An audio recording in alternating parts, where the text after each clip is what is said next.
ಎಲ್ಲರಿಗೂ ಆದಿಗುರು ಶಂಕರಾಚಾರ್ಯರ ಜಯಂತಿಯ ಶುಭಾಶಯಗಳು. ನಾವೀಗ ಶಂಕರಾಚಾರ್ಯರ ಜೀವನದ ಮಹತ್ವವನ್ನು ತಿಳಿದುಕೊಳ್ಳೋಣ.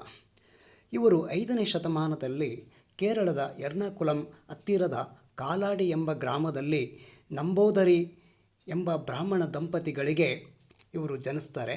ಇವರ ತಂದೆ ಹೆಸರು ಶಿವಗುರು, ತಾಯಿ ಆರಂಬೆ. ಇವರ ಗುರುಗಳ ಹೆಸರು ಗುರು ಗೋವಿಂದ ಭಗವತ್ಪಾದರು.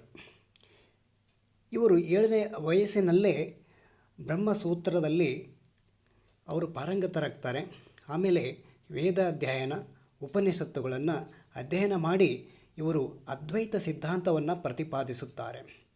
ಅದ್ವೈತ ಸಿದ್ಧಾಂತದ ಪ್ರಕಾರ ಬ್ರಹ್ಮನೊಬ್ಬನೇ ಸತ್ಯ, ಉಳಿದ ಜಗತ್ತು ಮಿಥ್ಯ. ಜೀವನು ಬ್ರಹ್ಮನು ಬೇರೆ ಬೇರೆ ಎಂದು ಇವರು ಒಪ್ಪುವುದಿಲ್ಲ. ಜೀವನು ಮತ್ತು ಬ್ರಹ್ಮನು ಒಂದೇ ಎಂದು ಹೇಳುತ್ತಾರೆ. ಏಕೆಂದರೆ ಜೀವ ಬ್ರಹ್ಮನಿಂದ ಬೇರೆ ಆಗಲು, ಅದನ್ನು ಪ್ರತ್ಯೇಕ ಮಾಡಲು ಸಾಧ್ಯವಿಲ್ಲ ಎಂದು ವಾದಿಸುತ್ತಾರೆ.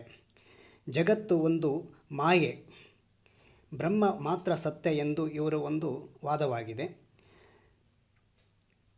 ಶಂಕರಾಚಾರ್ಯರು ಇದನ್ನೇ ನಾನೇ ಬ್ರಹ್ಮ, ಅಹಂ ಬ್ರಹ್ಮಾಸ್ಮಿ ಎಂದು ಪ್ರತಿಪಾದಿಸಿದ್ದಾರೆ. ಶಂಕರಾಚಾರ್ಯರು ರಚಿಸಿದ ಪ್ರಮುಖ ಗ್ರಂಥಗಳೆಂದರೆ ಶಂಕರ ಭಾಷ್ಯ, ಆನಂದ ಲಹರಿ, ಸೌಂದರ್ಯ ಲಹರಿ, ಶಿವಾನಂದ ಲಹರಿ, ವಿವೇಕ ಚೂಡಾಮಣಿ, ಪ್ರಬುದ್ಧ ಸುಧಾಕರ, ದಕ್ಷಿಣಮೂರ್ತಿ ಸ್ತೋತ್ರ ಮೊದಲಾದ ಗ್ರಂಥ ರಚಿಸಿದ್ದಾರೆ. ಇವುಗಳಲ್ಲಿ ಭಜಗೋವಿಂದಂ ಎನ್ನುವಂಥ ಗ್ರಂಥ ಜನಪ್ರಿಯವಾಗಿದೆ. ಶಂಕರರು ಕಾಲ್ನಡಿಗೆಯಲ್ಲೇ ಕನ್ಯಾಕುಮಾರಿಯಿಂದ ಕಾಶ್ಮೀರದವರೆಗೆ ಸಂಪೂರ್ಣ ಭಾರತವನ್ನು ಸಂಚರಿಸಿ ತಮ್ಮ ಅದ್ವೈತ ಸಿದ್ಧಾಂತವನ್ನು ಪ್ರತಿಪಾದಿಸಿದ್ದಾರೆ. ಇದಕ್ಕಾಗಿ ಭಾರತದ 4 ದಿಕ್ಕುಗಳಲ್ಲಿ 4 ಶಂಕರ ಪೀಠಗಳನ್ನು ಸ್ಥಾಪಿಸಿದ್ದಾರೆ. ಮೊದಲನೇದಾಗಿ ಬದರಿನಾಥದ ಜ್ಯೋತಿರ್ಪೀಠ, ದ್ವಾರಕದಲ್ಲಿ ಕಾಳಿಕಾ ಪೀಠ, ಪುರಿಯಲ್ಲಿ ಗೋವರ್ಧನ ಪೀಠ, ಶೃಂಗೇರಿಯಲ್ಲಿ ಶಾರದಾ ಪೀಠ.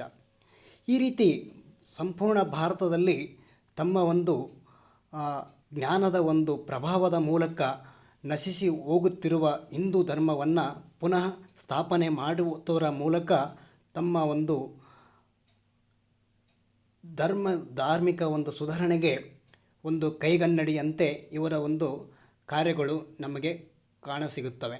ಇದರಿಂದಾಗಿ ಭಾರತದಲ್ಲಿ ಒಂದು ಹಿಂದೂ ಧರ್ಮ ಮತ್ತು ಶಂಕರಾಚಾರ್ಯರ ಒಂದು ಜ್ಞಾನ ಪ್ರತಿಯೊಬ್ಬ ಭಾರತೀಯನಿಗೂ ಕೂಡ ಆದರ್ಶವಾಗಿದೆ. ಧನ್ಯವಾದಗಳು. ಲೈಕ್ ಮಾಡಿ, ಶೇರ್ ಮಾಡಿ, ಸಬ್ಸ್ಕ್ರೈಬ್ ಮಾಡಿ. ಧನ್ಯವಾದ.